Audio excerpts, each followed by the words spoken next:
คนก็ใส่ไก่ใส่คนโดยเอ้ยฟังเลยบ้าๆที่คุณเลิกไล่ได้ครับโดยรถกระติดพี่น้องเลยเขาเฮ็ดทางใหม่เขากำลังเบิกเป็นเปล่าเลยจะฟังเด้อเอาอันหนึ่งตำเด้อ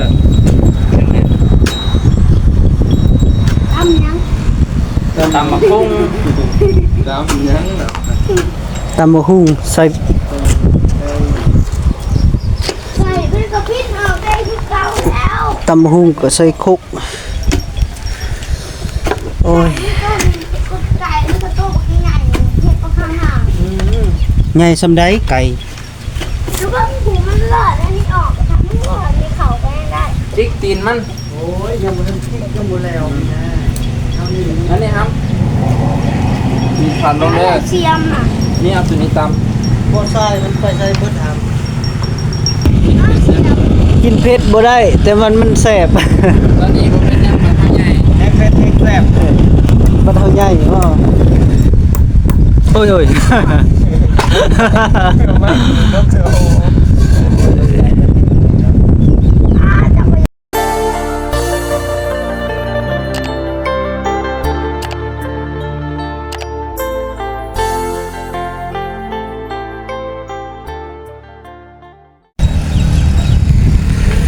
ครับทักทายสบายดีและสวัสดีช่วงบ่าย2พ่อแม่พี่น้องเนาะกับบ่าวแก้วกับมาหาน้องสายผ้าแล้วก็สิมาพาทีมงานเฮ็ดหัวคันไก่เนาะพี่น้องเนาะอย่างเพราะว่าไก่นี่มันเข้าเฮือนน้องสายผ้าเนาะพี่น้องเนาะแต่ว่าบ่าวแก้วนี่ก็สิมาเฮ็ดพอสิเอาตะนางมาอ้อมใส่พี่น้องเนาะแล้วก็สิมากันเอาเพราะว่าไก่มันเข้าไปในแล้วมันเข้าขี้ขี้เพื่อนน้องใส่ผ้าเวลาน้องใส่ผ้าเราบ่อยู่แล้วก็ไก่ก็มันเข้าไปแล้วขี้แถวในเฮือนเนาะส่วนหลายน้องใส่ผ้าเพิ่นก็บ่ได้อัดตู้นะพ่อแม่พี่น้องเนาะบ่ได้อัดตู้แล้วก็เลยไก่เข้าไปขี้แล้วก็อาจจะบ่งามน้องเพิ่นก็ยังน้อยแน่แล้วก็เพื่อน้องเพิ่นนั้นอนามัยเสร็จก็บ่แม่นง่ายเนาะพี่น้องเนาะก็ให้ดูต้นสงสารน้องเพิ่นแล้วก็เลยบ่าวแก้วก็สิเอาตะนางมาอ้อมเนาะสิเฮ็ดเป็นหัวเนาะพี่น้องเนาะแล้วก็มีทีมงานทั้งบ่าวนุ่งบ่าวบางเนาะพี่น้องก็มาเฮ็ดซอยพี่น้องแล้วก็บ่าวแก้วเป็นออกแบบเนาะตอนนี้เพิ่นก็กำลังเฮ็ดโอ้ยเนาะแห่คุณครูสวัสดีบ่าวนุ่งสบายดีสบายดีเอ้ยกำลังเริ่มต้นนะโดยเลิกอยู่บ่ใส่ผ้าได้ดีเนี่ยใส่ผ้าบ่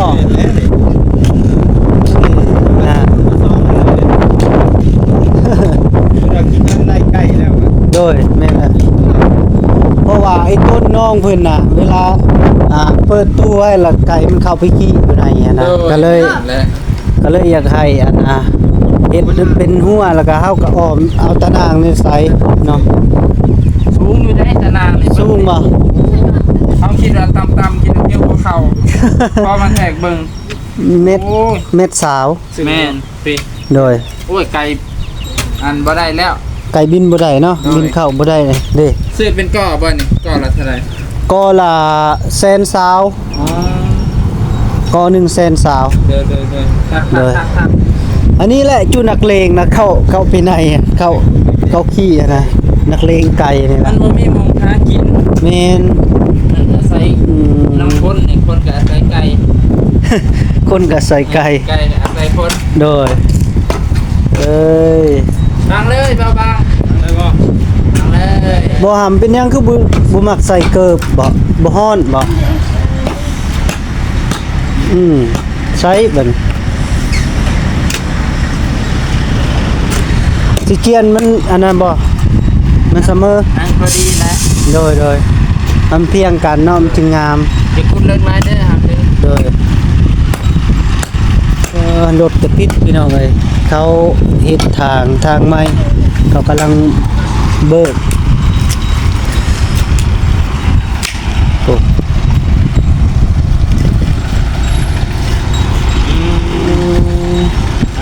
3 จักรัก ทอดใส่นี่บ่ครับ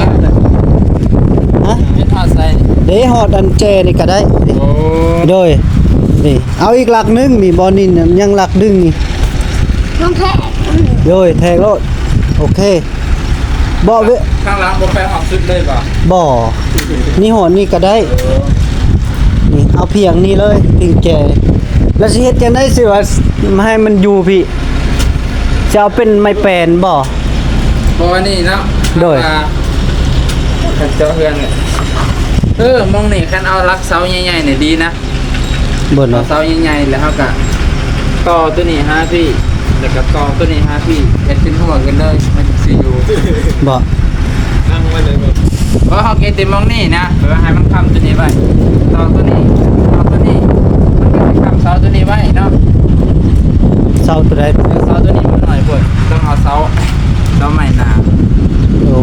หนาสี่แปด ก็คิดว่าเอาเป็นไม้แป้นอะไรแปะได้บ่ ตัวนี้ป่ะ โดย ไปสิ เอาเฮ็ดตามเจ้าเลยไป แป้นจังซี่เนาะ โดย แป้นเท่านี้เลย ได้ก็ได้เอาออกแบบนำกันเป็นได้ก็โดย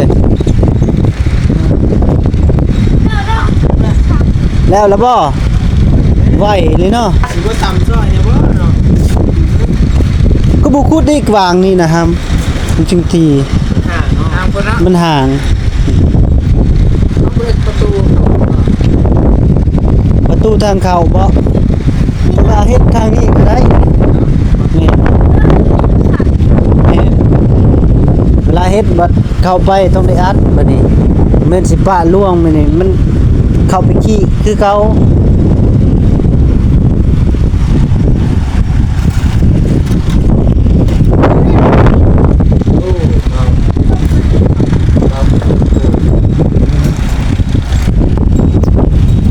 เราตัว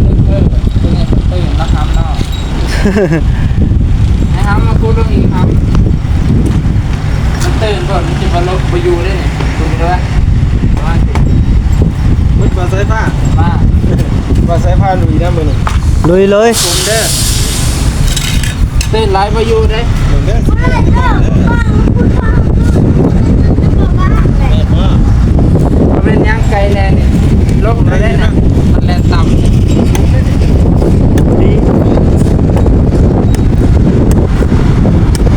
อันนี้ก็ตะนาง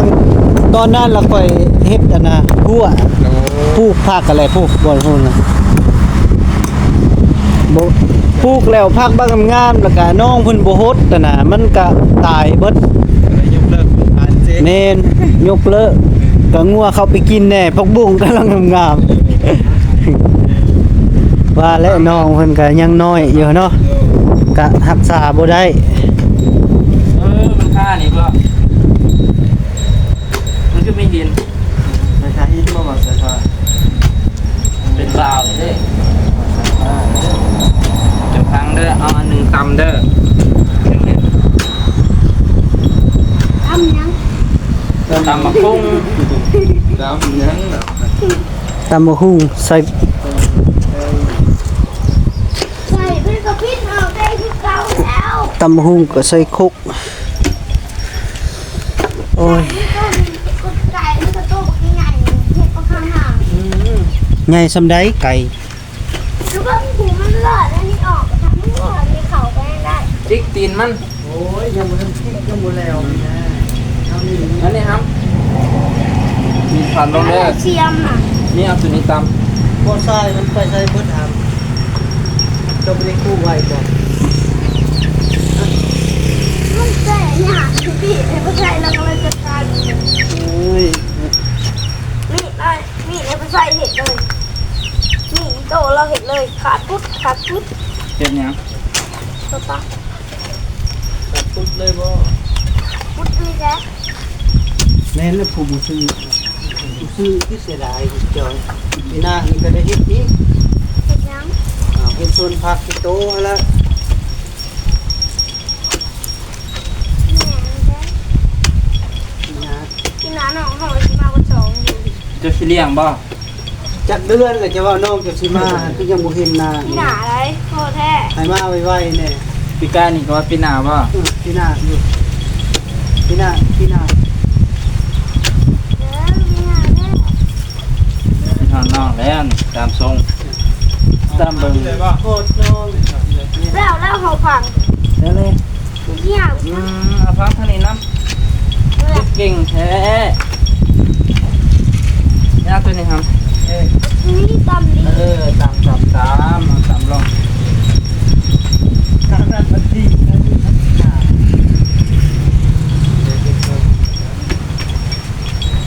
เอาเล็กตะคู่บ่ทำเนาะ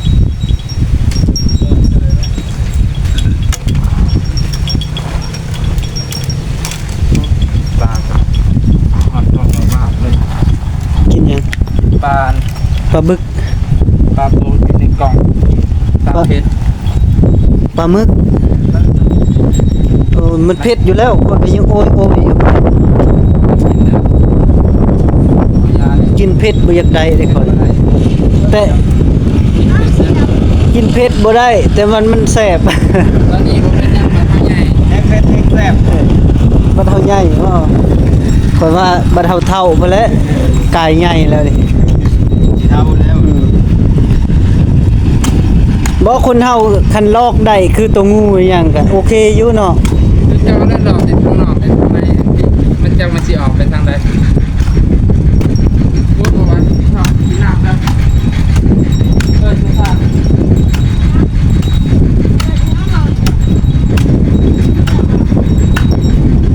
น้องใหม่นี่สิว่า แม่นทำไม เป็นสิจ้า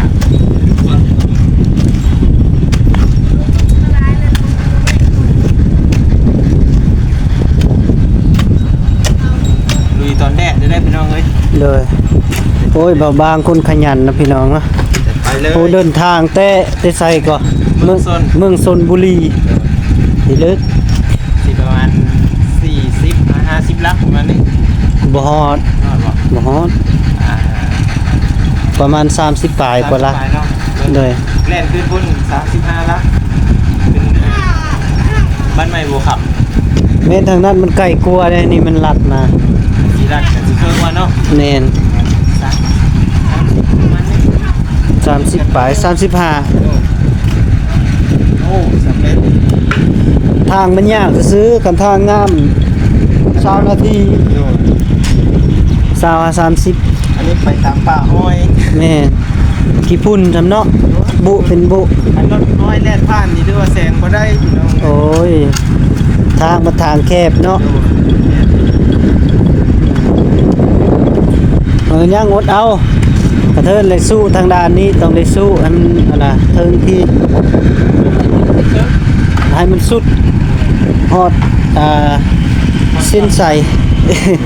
มันเส้นใสเนาะ เลยฮอดเส้นใสบึดจำบึดเดียวก็ฮอด ยืมเสาตัวนี้กันเด้อ ไปเถอะ สิตัดสิแทงตัดตัวแข็งแห้งเสาใหญ่ๆกัน ไม่ คุด ได้พาพี่กุ๊ดซอยให้บ่ เขามันปวดออก มันเป็นคุ้มเลย กดออกมากินคุดจะกดออก ก้นลงก่อนว่ายันบ่ลงเลย เขาพังแล้วเลย สิได้ไล่ใกล้อยู่บ่ ไปแรกก็ ไล่อยู่เก้า มันบิน บ่ว่ามันสิบิน มันมีปีก โอ้ยปีกมันก็บ่บินแล้วมันขาดตะนางแล้วตัวได้บินก็ตัวว่า จับ ปิดจอบไปแล้ว มันดื้อเกินเด้อยินบ่หำ จับ คันใกล้ตัวได้ดื้อก็ปิดจอบมันเลย สิมีเป็นโฮมไก่บ่เนาะบัดนี้เนาะ อ้อมตะนางใส่มันยังบินอยู่มันเกินแล้ว เสียงถามว่ามันกิน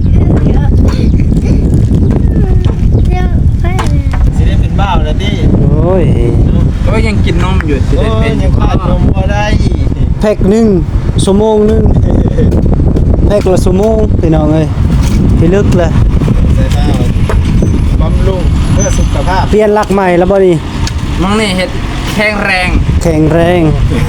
บนตูเขาเนาะ โดยมอง บนทางเข้า ดูเขาจะได้แข็งแรงยันสายฟ้า ผมแม่ได้รักนี่ เป็นยังไง แล้วดูเลยมันจะบวนน้ำกอกมันจับ แน่เสียดายได้อบัดนี้เอาเฮ็ดให้ผมถอดออกผมเสียดายบัดนี้ไม่ต้องเสียดายแล้วนะ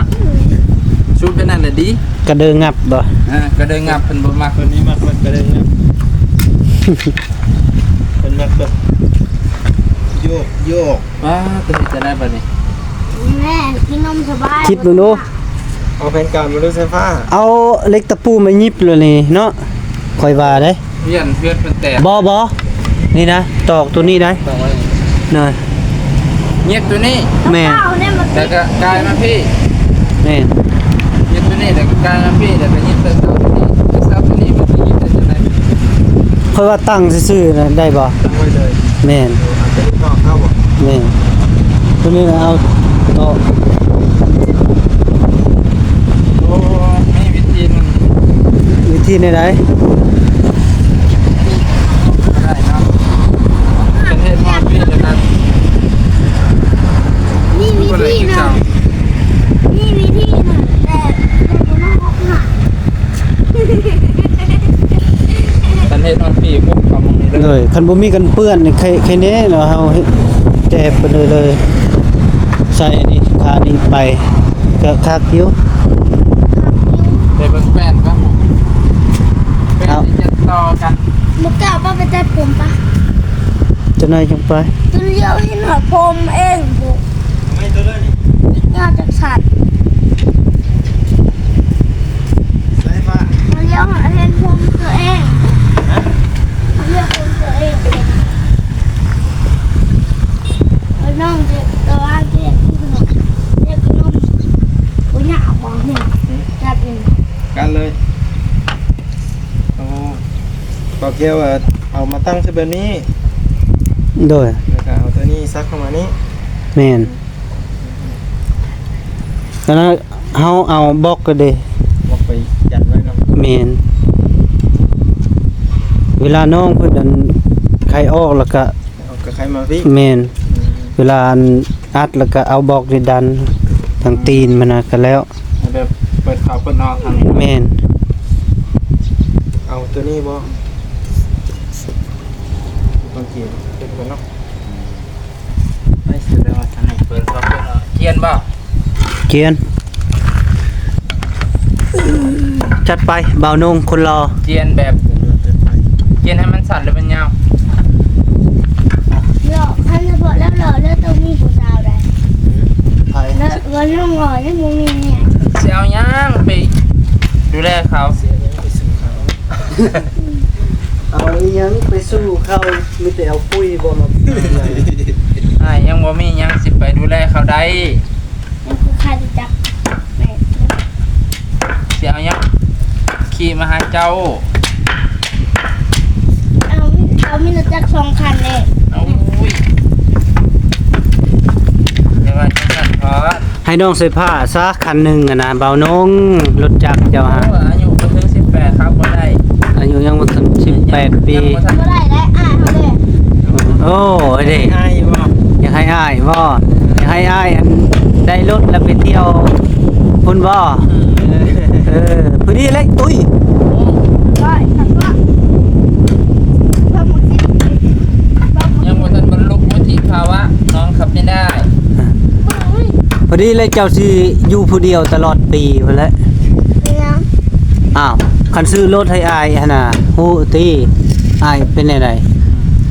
เจ้าน้อยใส่ผ้าค่อยไปแป๊บเดียวเด้อมื้อมื้อบ่เห็นมา ไปเลยนะผู้สาวเลย เอ้ยแม่นบ่ จังได๋ ดังไหน แบบนั้นล่ะ พี่ตุ้ม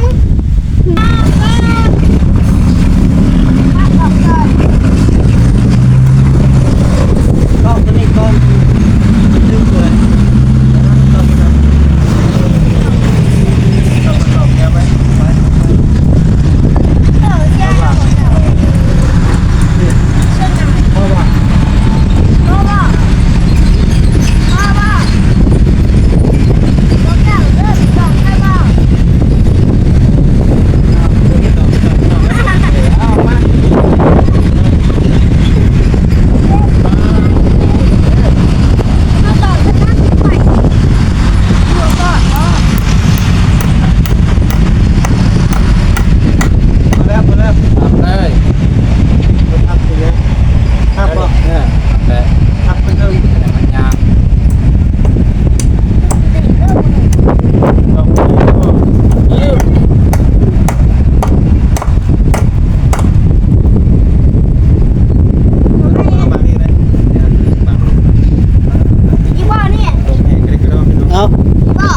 ลมแห้งอีหลีพี่น้องนะ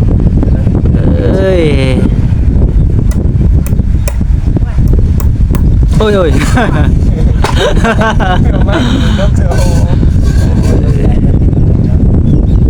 จะไปยังดึงลงมาเลยบนนี้เอาไป โอเคอ่ะ อันนี้ก็สั่นเลยอยู่เปล่า มือเหลือ ผู้สั่นนะ อยู่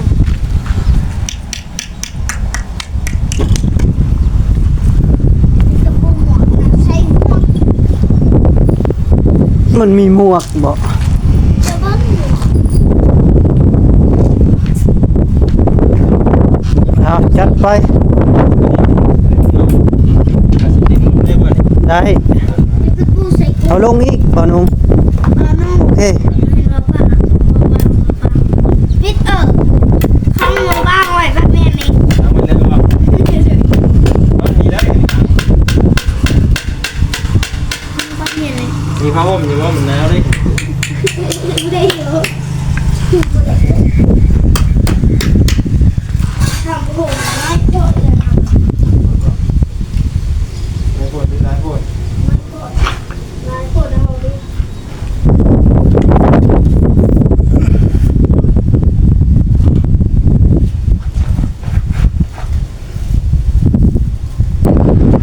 เอาเลย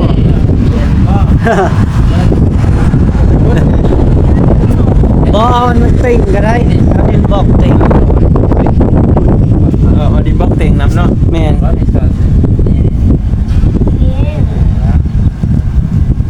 ย่อยนี่เป็นงานเลย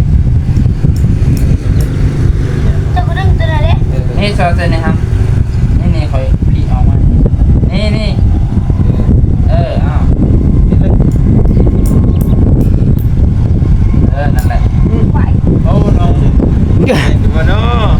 แล้วครับ อยู่กับลูกสาวเด้ออยู่แล้วป่ะ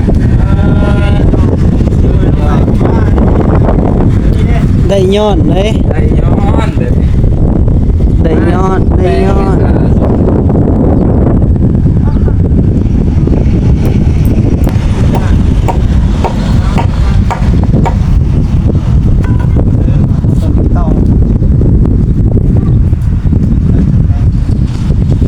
จับไปจับไป เดี๋ยวเราก่อน นี่ก็สายฟ้าว่ามีคนตีอีกแล้วสายฟ้าว่าก็จะเอาคนตีมาให้ต่อนี่นะทุกคน มาแล้วเกี่ยวเจนสท่าดีแม่นบักจะตอกดินเด้อปันตีมาเนี่ยจะตอกดินขอชิตอกเสใหม่เด้อโอเค จะตอกดินว่าลูกตอกอากาศ ขอชิตอกเศษเสา จะไปต่อคนอื่นก็ โอ้ย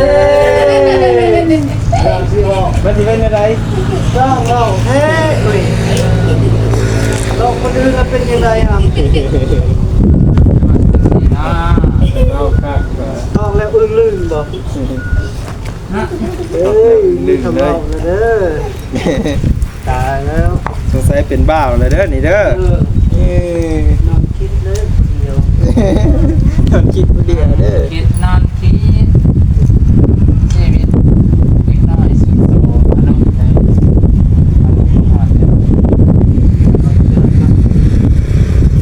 เอ๊ะจะมีเลย มาแมวเด้อมันเล โอ้ ย ยขึ้นเป็นด้วยเนาะ ได้ลงเล่นคอมมันแล้วป่ะ โอ้มันเป็นห่วงเลยบ่ได้ครับไปนอนนำน้องใส่ผ้าไปนอนน้ำพอโอ้ย อันแล้วก็มีมองตอบแล้วก็ ที่นี้ใครต้องเขาไม่ได้แน่นอน นี่เลยคน ได้คนแน่นอน ถ้าลูกบ่ได้เนี่ย มาได้กันเจ้าไรคือเก่ากับเมียนผู้ใหญ่หนวดคือเก่า ได้เป็นโรคไฟฟ้าไล่ขึ้นเก่า ในไฟนี่ว่ามันมีใครขี้ไก่หนวด ทุกคนเห็นสิ ไอ้ที่ไก่ขี้นะ เสียงเงียง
แล้ว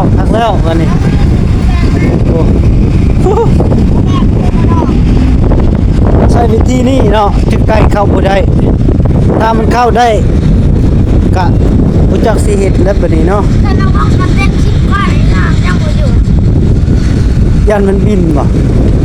มันบ่บินติบ่มีอันจับเนาะ ทางหน้าเลยนะ บ่ค่าดอกตะน่ะ ผู้ตอกบ่ได้ ใกล้สิแล้วล่ะ แต่ละอย่าง เก่งหลาย เล่นแล้วบ่ทางนั้นนะแล้วได้นี่ ก็เมื่อยเบิ่งแน่เลย บ่ได้ดอกอามเอ้ย โอ้มันรุดออกมาเลย รถแล้วจะดึงมันเข่ง ห่างๆก็ได้มัน ชุดจะดึงมันเข่งก็ บ่เอาบล็อกติ่งก็ได้ บ่ได้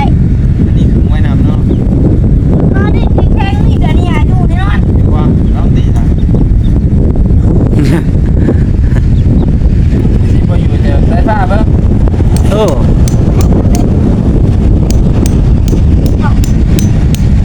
บ่เด้อบ่อยู่มันแล้วบางคนวิธีบางคนเด็กคนรถ ไอ้เสียมันบุดเลย น่ะคักปันยัง ทานได้กี่มื้อ น้องชี้ให้ เฉย น้องเข่งก็ตั้งเรื่องอะไร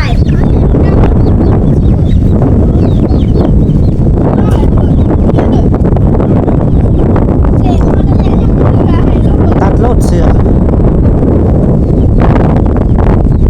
เสร็จน้องก็อย่ายังมาหายลูกเรือไปจับกดกำบิดเนี่ย ตัวนี้มันจะเข้าเลย ตีจะได้หรือ บักดำเจ้าค่าแล้ว ได้แบบนี้เนี่ยเดี๋ยวที่แม่ทำโต้ได้หน่อยเนี่ย โอ้ไก่รอบแค่นั้นแหละเข้าบ่ได้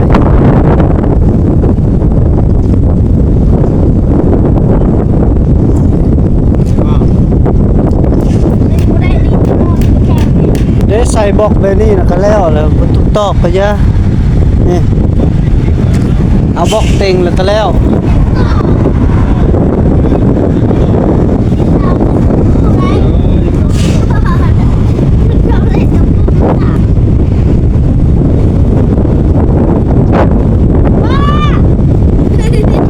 ว่าเป็นหยังอยู่เถิง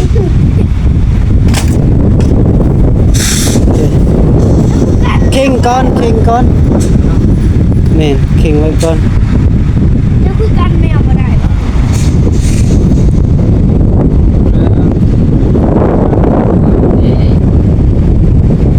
เนี่ยนี่ส กั ตาน ร์ แมวมาได้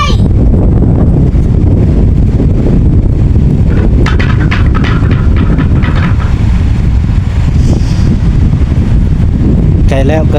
วทีนี้มื้อนี้มันมีลมแน่เนาะมันจึงบ่แดดคือมื้อนั้นปอโต โอ้แดดผมมีลมเลยนะ โดย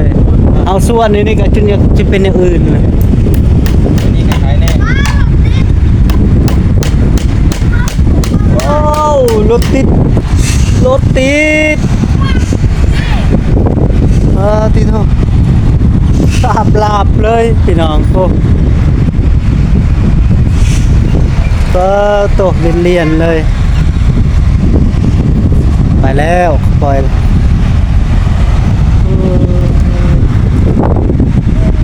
ปกติ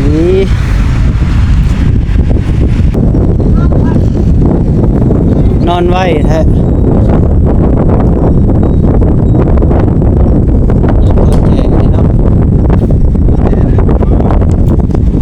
ได้บ่เสือสัก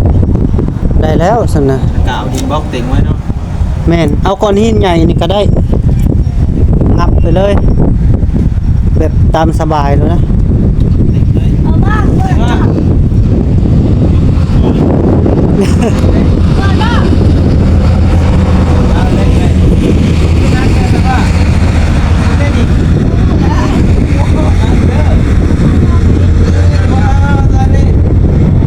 โอ้ย มันเป็นไง ได้อยังบ่โอ้ มาบ่ แพงอีหลีระวังนะครับเด้อมันหลุดเลยอุ้ย ทำดีเองนะ ปึ้มเรียบร้อย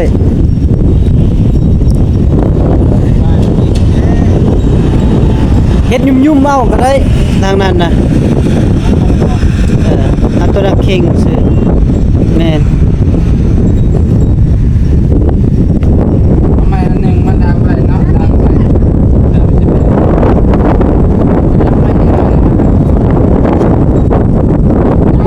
เทิงบ่ เป็นอยู่ที่นี่ ต้มในนอนไก่นี่นะเฮ็ดแล้วก็ยังเข้าอยู่ เชื่อนะน้องพี่เอาเชื่อเปล่งมาหาเรา นี่นี่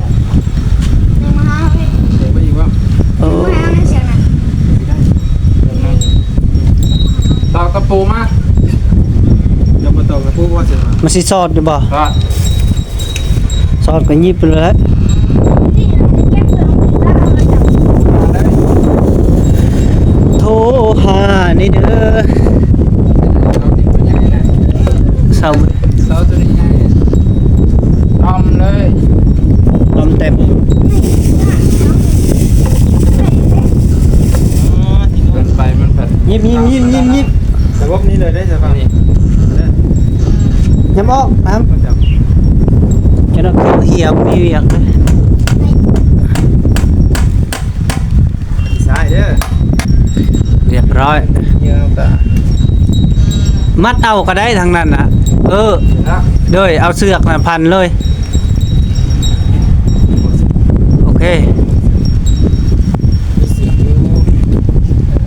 มีเสือกอยู่ไหน เสื้อคิ้ว คันมีเสือกแล้วมัดไม่ได้ มีเสือกแล้วแค่นี้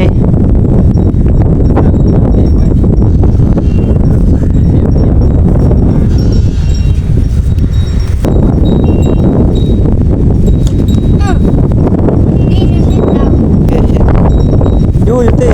มาน้อง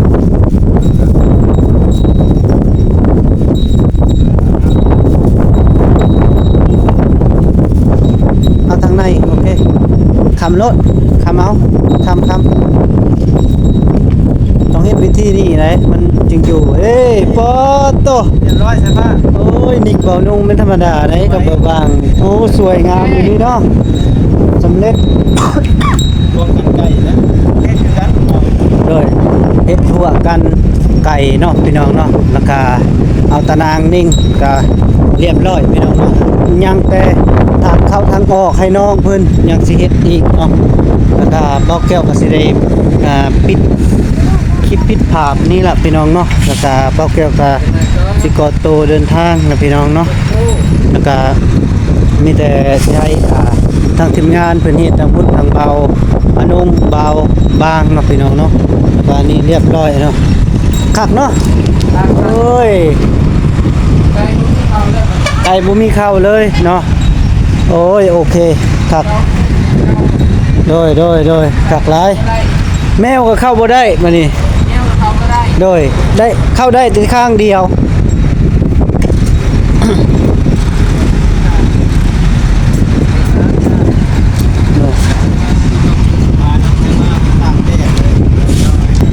เด้อฮัมเด้อเวลาอ้ายเพิ่นเฮ็ดให้แล้วเนาะแล้วก็ให้เจ้ารักษาเด้อวันนี้เด้อรักษาเวลาเจ้าเข้าเจ้าเข้าจออกต้องเจ้าต้องได้อัดเด้อเวลาออละเข้าละปิดไว้เด้อในมือบ่ให้เข้าไก่มันเข้าเพราะว่าป้องกันเฮ็ดทั่วไอ้บ่ให้ไก่เข้าไปในพุ่นแล้วก็ยันเจ้าอนามัยบ่ไหวอะนะมันสิไก่เข้าอะนะคันว่างัวมันไก่แถวนี้แล้วก็ไล่เด้อบ่ให้งัวบุเข้ายินบ่มีหยังก็รักษาเด้อให้อ้ายเพิ่นเฮ็ดให้แล้วแล้วก็รักษาคือเพิ่นเฮ็ดนั่นแหละทางไก่ก็สิเข้าบ่ได้จะจองหลายเด้อขออยู่ดีมีแฮงสุขภาพแข็งจิตจนเด้อจิตจนก็อย่าขาดอย่าซนเนาะพี่น้องเนาะขออยู่ดีมีแฮงถ้าคุณยายใจดีใจบุญก็ได้ขออยู่ดีมีแฮงสุขภาพแข็งอยู่มันคนยืนตลอดปีตลอดไปบายบายโดยเสาพังลำบ่เอาเงิน50,000เติมน้ำมันรถเด้อเดินทางจังหน่อยเด้อ โดย ขอบคุณเด้อ โดยเอารถมาคันมันบ่ โดยเอารถมาคันหนึ่งไง โดย เป็นซอยคาน้ำมันเนาะ โดย ขอบคุณนะ แจ้ง ยิน ก่อน ดี แจ้ง โดย ในช่อง YouTube ปังๆเนาะ โดย ตามหลายๆเพื่อนพี่น้อง โดยสา ได้มาหาบ่าวสายฟ้ามาหาน้องสายฟ้าเนาะ โดย ได้มาหาบ่อยๆนะทุกคน ขอบคุณหลายๆเด้อบ่าวแก้ว โดย หลาย โดย ในช่อง YouTube ปัง โดยขอบมุกขอบใจคือกันเด้อที่มา ๆ โดย เดินกัน เอามานำกันเลย โดย มีขั้นเดียวคอยประหยัด โดยมีหยังกะหักแพงคือกันนั่นแหละ